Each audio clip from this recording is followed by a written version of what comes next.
பின்னர் 1949ஆம் ஆண்டு இந்தோனேசியா முழு விடுதலை பெற்றபோது நான் மத்திய அரசில் பல்வேறு பொறுப்புகளை ஏற்றேன்.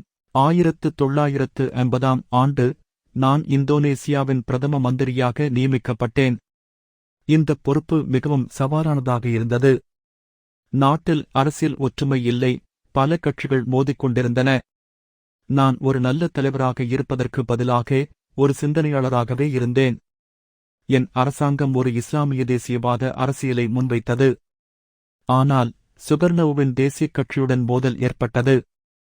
1951ஆம் ஆண்டு என் அரசாங்கம் வீழ்ச்சியடைந்தது. இருப்பினும் நான் என் கொள்கைகளில் உறுதியாக இருந்தேன். பிரதமர் பதவியிலிருந்து விலகிய பிறகு நான் முஸ்லிம் சமூகத்திற்காக பணியாற்றினேன்.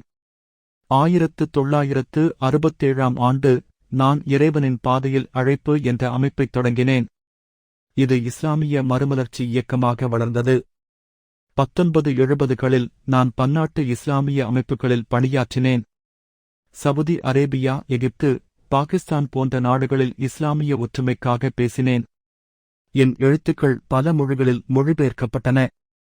1993ஆம் ஆண்டு நான் ஜகார்த்தாவில் இறந்தேன். என் வாழ்க்கை இஸ்லாமிய அறிவு, தேசிய ஒற்றுமை மற்றும் மனிதநேயம் ஆகியவற்றுக்காக அர்ப்பணிக்கப்பட்டது. இன்றும் இந்தோனேசியாவில் பலர் என்னை ஒரு சிந்தனையாளராகவும் தலைவராகவும் நினைவுகூறுகிறார்கள். என் எழுத்துக்கள் இன்னும் படிக்கப்படுகின்றன. என் கொள்கைகள் பல இளைஞர்களை ஈர்க்கின்றன. என் வாழ்க்கை ஒரு பயணம். அது எளிமையாக தொடங்கி பல சவால்களை சந்தித்தது. ஆனால் நான் என் கொள்கைகளில் உறுதியாக இருந்தேன். இஸ்லாம் மற்றும் தேசிய ஒற்றுமைக்காக பாடுபட்டேன். நம்பிக்கை, ஒழுக்கம் மற்றும் அறிவு ஆகியவற்றை வலியுறுத்தினேன்.